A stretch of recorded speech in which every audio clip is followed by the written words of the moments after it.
kurang seimbang, sehingga seperti saya yang salah satunya lemah, yang satu kuat, maka tentunya tidak sempurna terbang.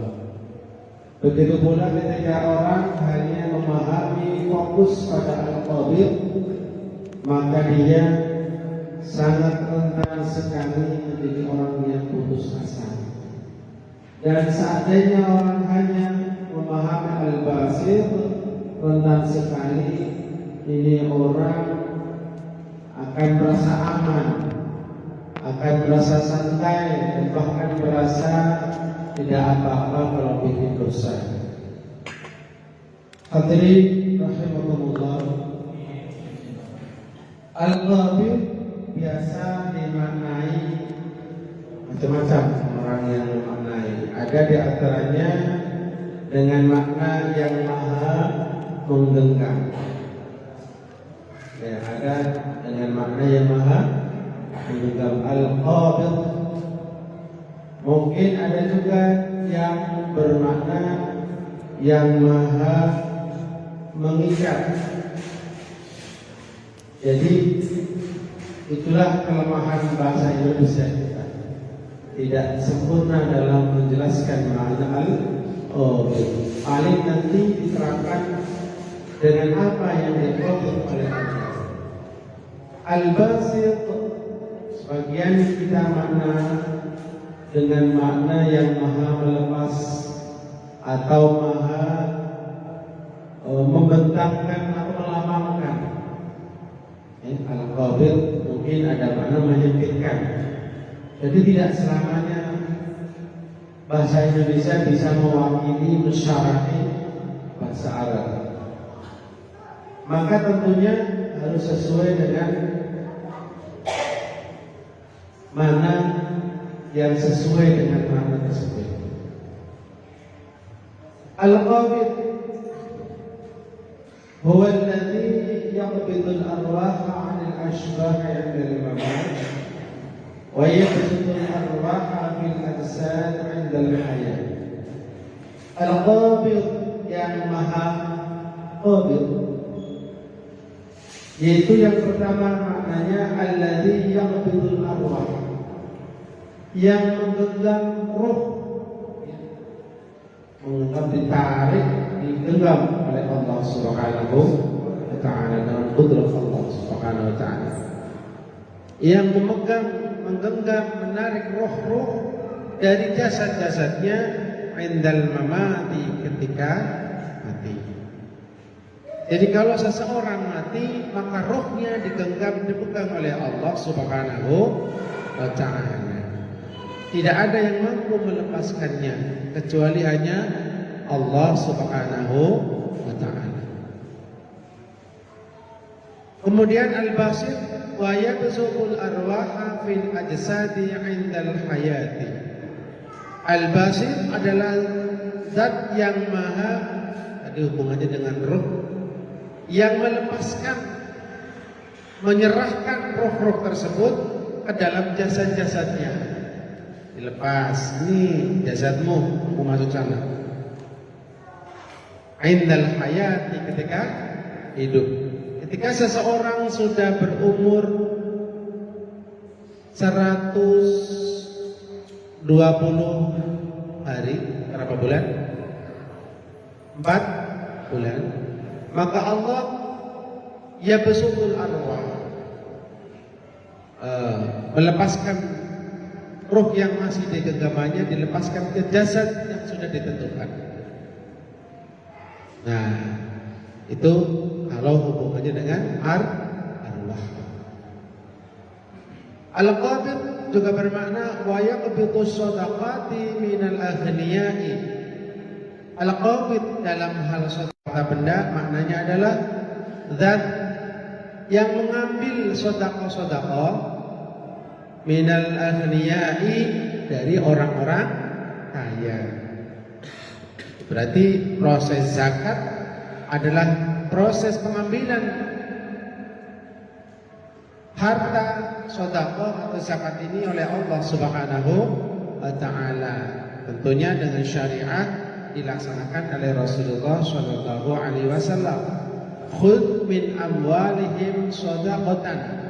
Wahai Rasul, ambillah dari harta-harta mereka sebagai sedekah. Itu qabid maknanya akhadha, mengambil. Diambil, kemudian al-basit maknanya dalam hal ini wa yabsutul arzaqa lid-du'afa. Dan kemudian sedekah-sedekah tersebut diberikan, tadi kan diambil nih, diberikan kepada orang-orang yang lemah, para fakir. Itu namanya Allah al-basit lil fuqara atau lid du'afa.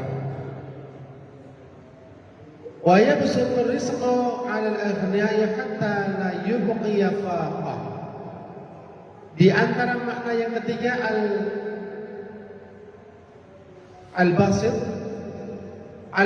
adalah yabsutur rizqa 'ala al-aghniya, memperluas, memperbanyak ya rezeki kepada orang-orang kaya. Hatta la yubqi faqah, sehingga Allah sama sekali tidak meninggalkan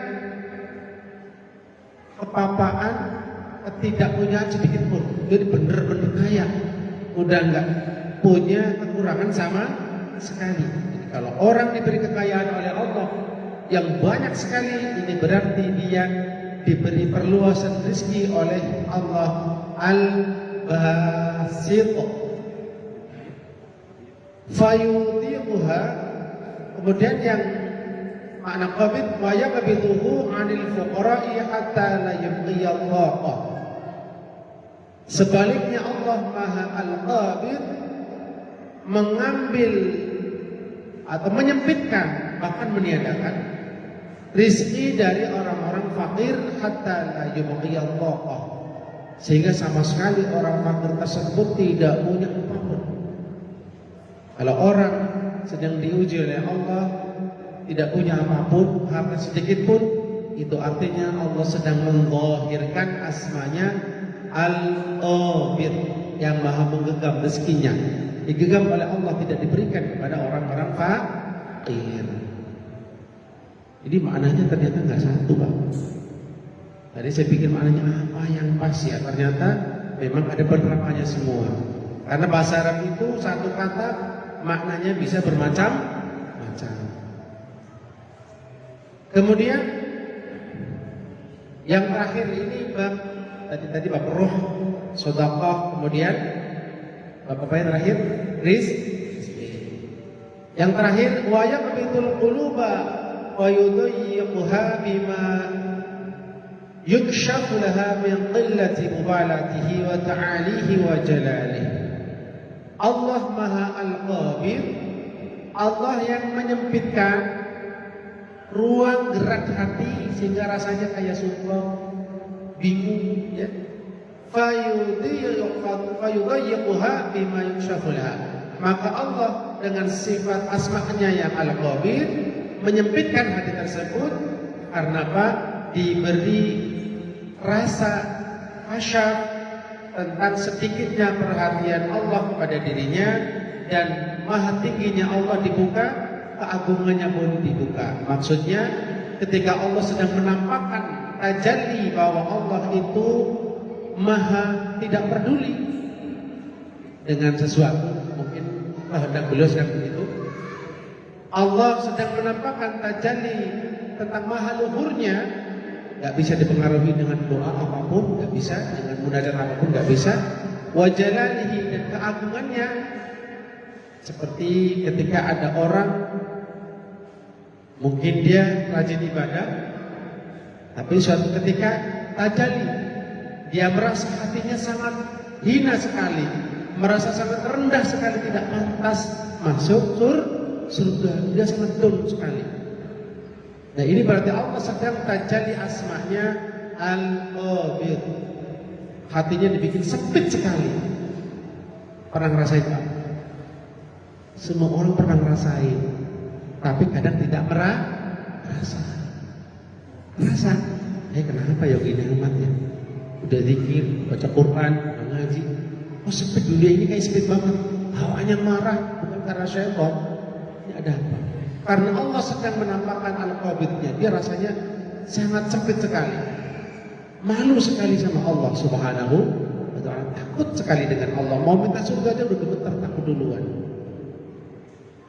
Sebaliknya Allah Subhanahu wa ta'ala maha membentangkan, maha membuka dengan luas. Hati tersebut dibuka oleh Allah sangat luas sekali, sehingga ada sifat pede, percaya diri, roja kepada Allah. Maka dia yakin Allah akan memberikan dia surga. Oke, kira-kira bapak-bapak sudah ada pemahaman sedikit belum Pak? Sedikit aja. Contoh gini, orang lagi dikasih miskin, sakit, banyak masalah, itu artinya Allah sedang menampakkan Allah Maha Al-Qabid, Maha menyempitkan. Paham? Kalau sedang begitu bapak-bapak jangan putus asa, karena itu ujian dari Allah Subhanahu wa ta'ala, agar kita yakin Allah punya asma'al qabid, akan merasakan. Dan kadang-kadang sebaliknya, ini bergerak sini dapat rezeki, kesana dapat rezeki, duduk doang ya kirim uang, beras, macam-macam sampai bingung, banyak amat, mudah amat, belum doa udah dikasih. Tahu-tahu ada orang kasih mobil, masya Allah, seneng nggak Pak? Luas hatinya, ya, buat ibadah enak, nggak ada rasa yang susah itu nggak ada. Ini artinya Allah sedang merefleksikan cahaya al-basit kepada dia. Kira-kira udah paham Pak? Gue boleh ngomong terakhir dipahami ya. Tapi saya harus menerangkan semua. Karena Allah Subhanahu wa ta'ala kalau mematikan sesuatu berarti Allah menggenggam ruhnya, tidak ada di sisi. Ketika Allah sedang menghidupkan seseorang, Allah sedang menggunakan sifat bastinya atau al-basitnya, dibebaskan dia bisa hidup. Sudah paham Pak ya? Ya, sallallahu ala Nabi Muhammad. Ini uniknya ngaji Asmaul Husna begini. Yang kita kira gampang ternyata gampang kalau udah dipahami.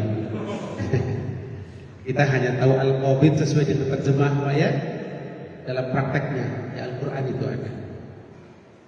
Nah, sekarang sudah paham Pak ya?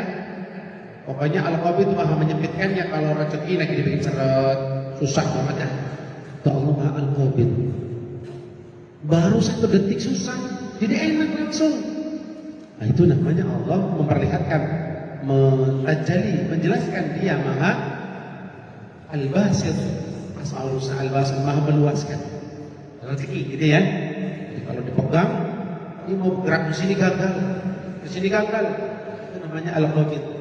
Di sini cuma main doang, dapat rezeki. Gak janji, dapat rezeki juga, masya Allah. Gak usaha, di rumah dapat berkat juga. Itu namanya al-basit, sangat luas.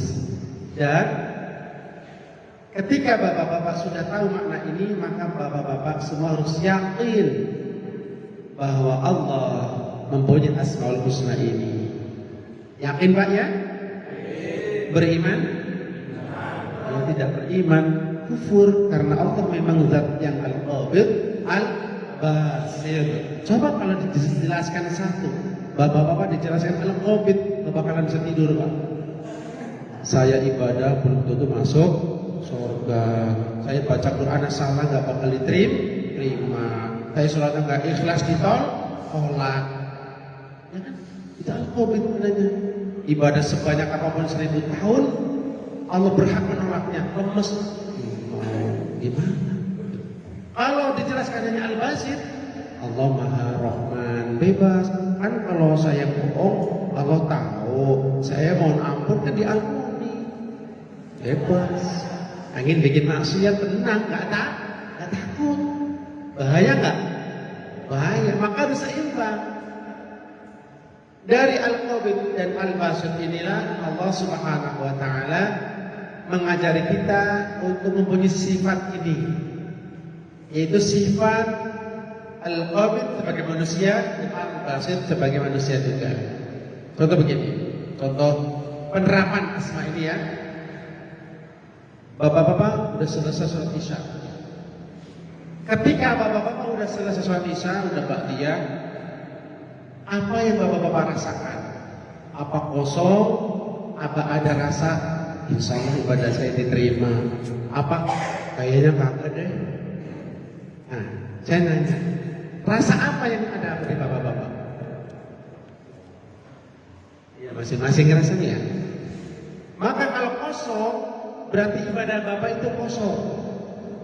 Karena nggak ada rasa, nggak ada rasa takut ibadahnya tidak diterima. Itu bahaya sekali. Nggak ada rasa takut, ibaratnya nih, wah ibadah saya pasti benar, pasti diterima. Udah didoain banyak banget sama imamnya, pasti diterima. Ya ini bahaya. GO 7 pasti paling bagus. Bahaya nggak? Ya sedang aja. Yang kedua, kalau tadi kan merasa yakin diterima. Yang kedua, jangan-jangan nggak diterima, lemes. Yang nggak diterima ya nggak bisa masuk surga. Duh ini muka-muka saya muka calon neraka semua. Artinya bapak-bapak itu harus punya sifat roja, mengharap ya Allah semoga ibadah saya diterima. Tapi juga berdoa juga, ya Allah tolong mohon perbaiki ibadah saya, jangan ditolak. Tidak terlalu pede diterima dan jangan terlalu takut ditolak. Yang penting kita usaha, punya harapan kepada Allah, punya takut kepada Allah. Kanan kita roja, kiri kita khaufnya. Kanan kita mengharap kasih sayang Allah. Ya Allah, Allah telah menjadikan aku orang yang sholat. Mungkin bukan sholatku yang baik, tapi rahmatmu itu yang membuat aku bisa sholat. Karena itu terima sholatku. Itu roja namanya. Mengharap rahmat Allah yang telah menjadikan kita bisa melaksanakan sholat. Terimalah sholatku dengan rahmatmu.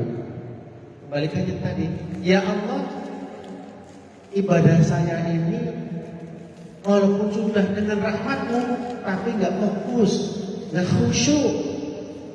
Ada di samping saya orang yang bagus, sholatnya saya pura-pura bagus, bacanya jadi pura-pura fasih, nggak ikhlas. Ada rasa takut juga, ya Allah ampunilah aku karena sholatku nggak beres. Gitu, paham Pak? Ada rasa takut. Ada rasa takut masuk neraka, ada rasa harapan ingin masuk surga. Biar seimbang. Jadi kalau nggak seimbang berangkat. Paham Pak? Jadi setiap selesai ibadah, dua sifat diadakan, jangan kosong. Kalau kosong nanti syukurnya hilang Pak. Alhamdulillah sudah bisa sholat atas rahmat Allah, semoga sholat itu diterima. Tapi sholatnya jelek, banyakkan salah. Ya saya takut nggak diterima. Besok dia berusaha lebih baik. Karena rasa takut menyebabkan kita mendekati Allah. Jadi pengen ngaji, pengen perbaiki. Begitu Pak, paham ya? Saya paham ya. Yang kedua, ada kalanya manusia ini harus ada salah satu yang diajukan dulu, yang satu diakhirkan. Contoh begini, ada kalanya rasa khauf itu harus di depan. Takut dengan murka Allah itu didepankan dulu. Rasa rojak mengharapkan kasih sayang Allah dibelakangkan. Kalau tadi kan harusnya punyanya seimbang ya. Untuk siapa? Untuk orang-orang yang kaya-kayanya pengen maksiat Pak. Kaya-kaya pengen maksiat. Ada kesempatan. Ini ada burung apa yang kemarin ya? Urai. Ada motor, anggur ini ada pemiliknya. Ketika ada kesempatan maksiat, yang diajukan dulu ini khaufnya. Ya Allah, kalau saya ngambil ini, Engkau murka, aku masuk neraka. Diajukan, stop, jadi bisa terhenti sehingga tidak meneruskan untuk melakukan maksiat. Paham? Kita pakai. Lihat ada wanita yang haram kita colek, yang tidak boleh kita cium, tidak boleh kita lihat, apalagi pada saat syahwat. Ada kesempatan luas sekali. Apalagi istri lagi di kampung, luas banget. Diajukan mana? Khaufnya dulu. Ingat Allah Maha Al-Qabid. Kalau Allah mau begitu saya melihat, saya langsung mati. Mati dalam keadaan dosa. Pikirin itu. Biar maksiatnya jangan kita mengerjakan maksiat. Kalau dibalik, Allah kan Maha Pengampun. Tinggal istighfar aja, diampuni. Jadi maksiat kan?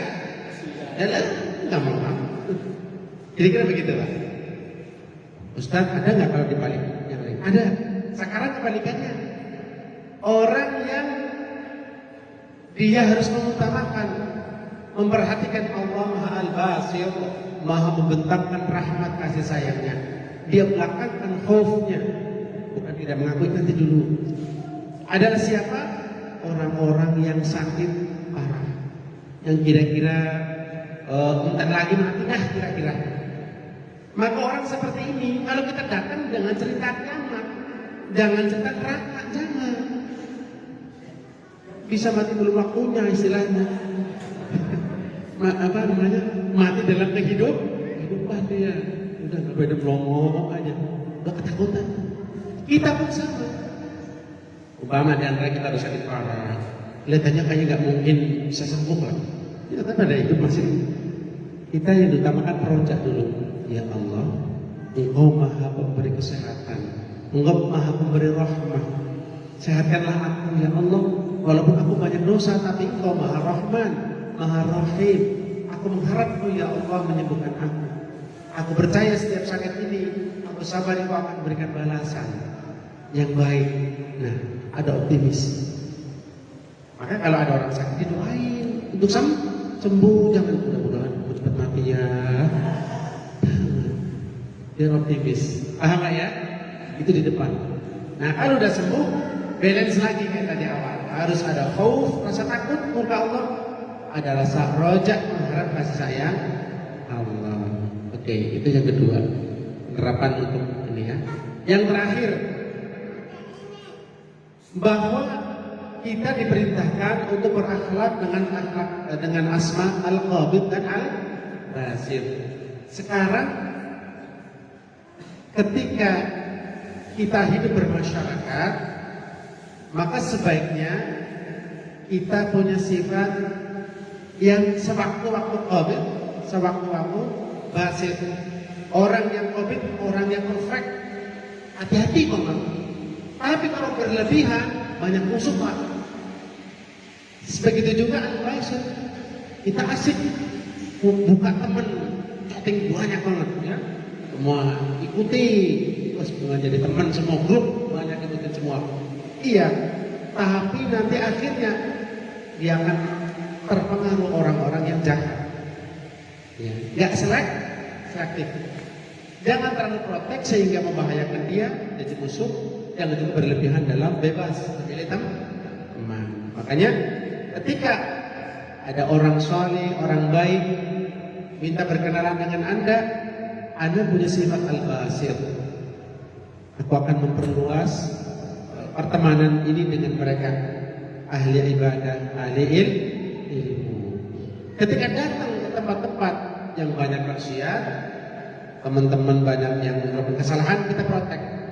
Zahirnya kita baca hak, kita bawa hak dia, kita penuhi sebagai teman, tapi hati kita tidak boleh mengikuti gayanya.